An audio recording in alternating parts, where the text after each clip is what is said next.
Graças e paz, mais uma manhã com vocês neste quadro Café com Reflexão.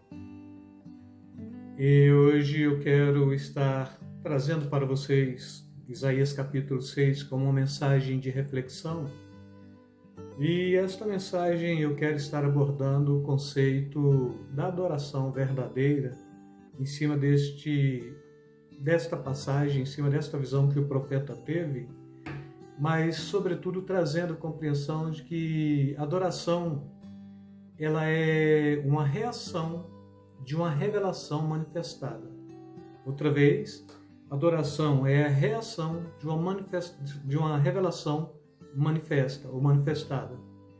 No ano em que morreu o rei Uzias, eu vi também o Senhor assentado sobre um alto e sublime trono, e a cauda do seu manto enchia o templo. Serafins estavam por cima dele, cada um tinha 6 asas, com 2 cobriam seu rosto, com 2 cobriam seus pés, e com 2 voavam. E clamavam uns aos outros, dizendo: Santo, Santo, Santo é o Senhor dos exércitos, toda a terra está cheia da sua glória. E os umbrais das portas se moveram à voz do que clamavam, e a casa se encheu de fumaça. Então disse eu: ai de mim, pois estou perdido, porque sou um homem de lábios impuros e habito no meio de um povo de impuros lábios, e os meus olhos viram o Rei, o Senhor dos exércitos.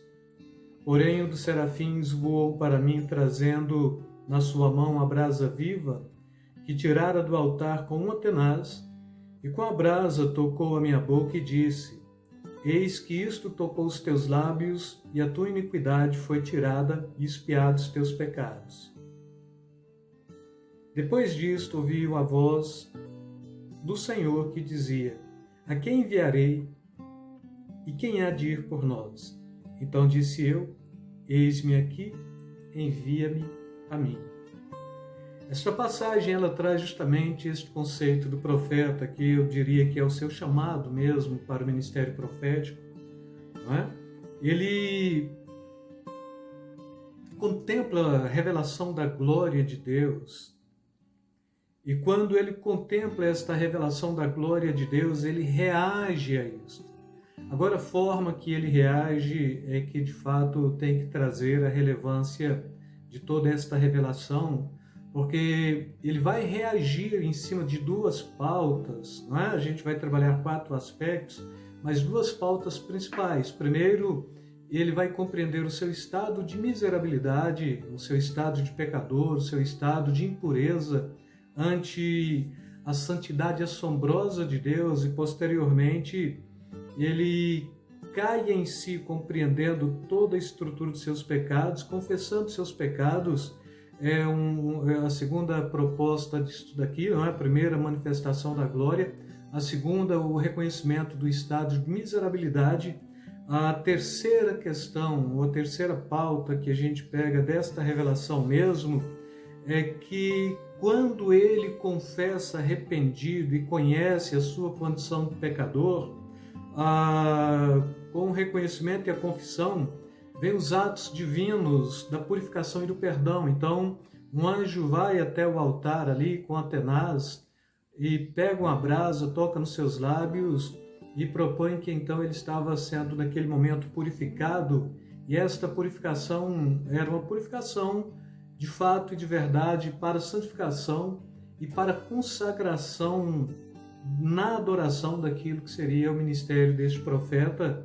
E o quarto aspecto é que o Senhor, quando então percebe que este profeta está assombroso por ver a sua glória, conhece seu estado de miserabilidade, conhece a santidade e o poder assombroso de Deus, conhece a necessidade de poder confessar os seus pecados, quando percebe a glória de Deus, ai de mim que estou perecendo, não é?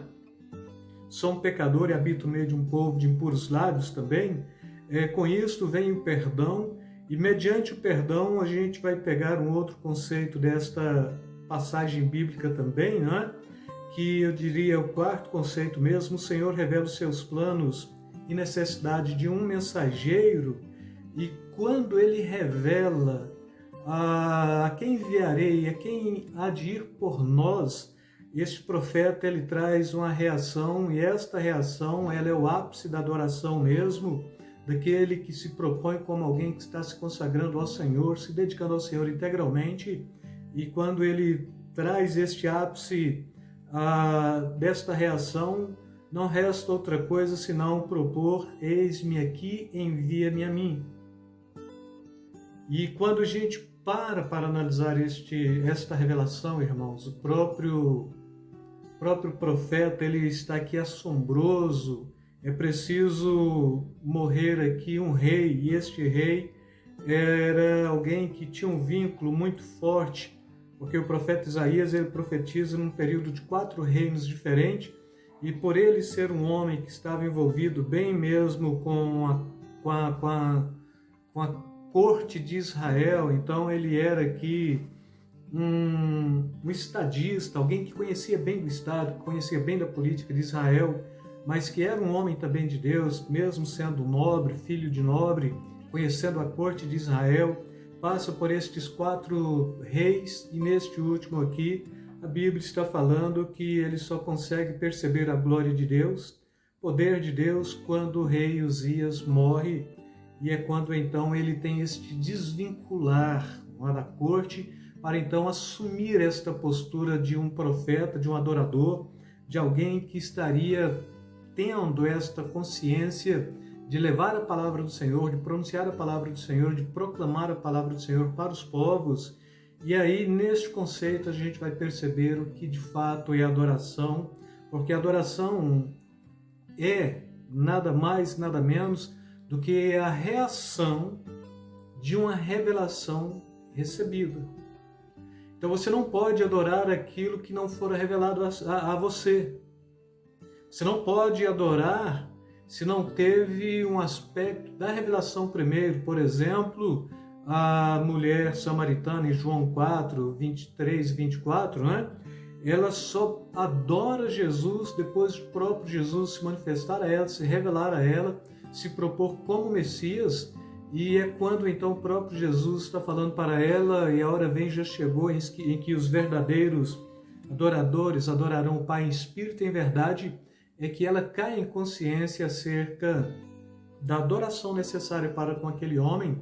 E então, quando ela sabe e ele propõe ser o Messias, ela descobre isto, um aspecto da reação, da adoração desta mulher foi mais ou menos idêntico ao de Isaías, porque Isaías se predispõe ao serviço do Senhor, e aquela mulher logo deixa o seu cântaro e sai correndo e chama os homens da cidade para ouvir de Jesus, na premissa de que talvez fosse aquele o profeta ou o Messias aguardado de Israel, e posteriormente os próprios homens da cidade já trazem como resposta a proposta de que, não pelo que a mulher havia dito, mas pelo que eles estavam contemplando de Jesus, pela fala de Jesus.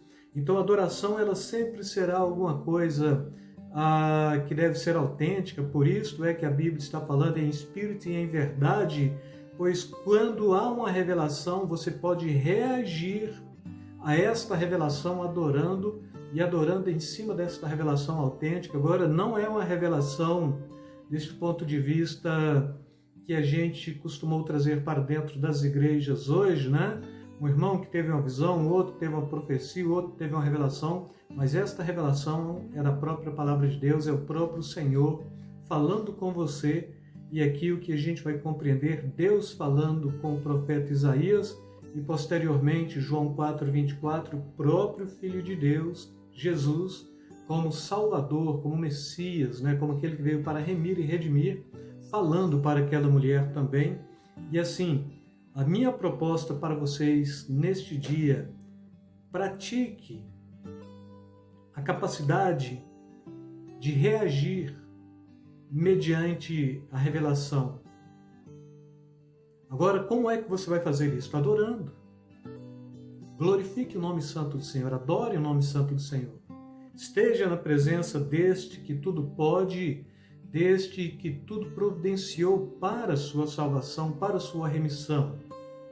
O adorador é aquele que ele não cria circunstâncias, ou então adora quando as circunstâncias vai bem, mas o adorador é aquele que sempre está reagindo à revelação recebida. E assim Deus tem revelado por sua palavra. Então nós temos mais do que argumento suficiente para estar adorando a Deus em espírito e em verdade, reagindo à revelação, porque a palavra dele já fora liberada e com certeza todos nós temos consciência desta palavra. E o conceito da adoração aqui é até interessante, porque a gente gosta de ficar muito enclausurado dentro da igreja, principalmente quando se propõe estar à frente de um ministério de louvor e adoração, né? Mas aqui, tanto a mulher samaritana quanto o próprio profeta Isaías, ou profeta Isaías depois a mulher samaritana, quando ambos adoram, eles compreendem o estado de pecaminosidade e quando compreendem a proposta da purificação, logo imediato eles vão perceber a necessidade de se predispor para o serviço. E o profeta Isaías ele está falando: eis-me aqui, envia-me a mim, né? E então ele está dando pontapé inicial no seu ministério profético. E a mulher samaritana, quando ela percebe que aquele era o Cristo mesmo que havia de vir, ela deixa o cântaro, corre para dentro de Samaria e vai chamar os homens, as pessoas que ela tinha convívio, para vir e conhecer a Jesus, ponto de Jesus entrar dentro daquela cidade, que era coisa proibida para o judeu mesmo, e Jesus, sendo judeu, ele estava proibido também, mas ele entra, fica ali alguns dias, e depois de falar muito e anunciar o reino de Deus para aquele povo, resta tão somente a compreensão. Não é pelo que a mulher estava falando, mas era pelo que eles estavam ouvindo do próprio Filho de Deus. Então eu quero convidá-los a praticar a palavra de Deus, para perceber a necessidade da revelação e reagir a esta revelação. E a reação sempre será para fora, nunca para dentro. Ela é de contrição para dentro, mas posterior a isso, com a consciência do pecado liberado, do pecado perdoado, então é para fora. Envia-me a mim. É o profeta. E a samaritana, ela não pensa duas vezes, né? Ela já sai correndo e ela vai proclamar Jesus. E assim, se você é salvo, se você é adorador, se você tem consciência, não fique preso dentro da sua casa, do seu pequeno mundinho, mundo de miúrgo, mas aquilo que você ouviu falar e aquilo que foi revelado a você, e aquilo que te regenerou, e aquilo que já te justificou, te santificou, e que de fato te trouxe a possibilidade de ser uma nova criatura, pronuncie também, anuncie para o mundo, pois então o reino de Deus está aí, e este reino de Deus é função de cada cristão estar anunciando, proclamando, se dispondo e dentro de um processo de adoração. E esta adoração mediante uma revelação, e esta revelação causa esta reação. Amém? Com isso eu quero deixar aí para vocês esta palavra de reflexão e mais uma vez quero despedir de vocês deixando aí beijo na alma, beijo no coração. Deus vos abençoe rica e abundantemente.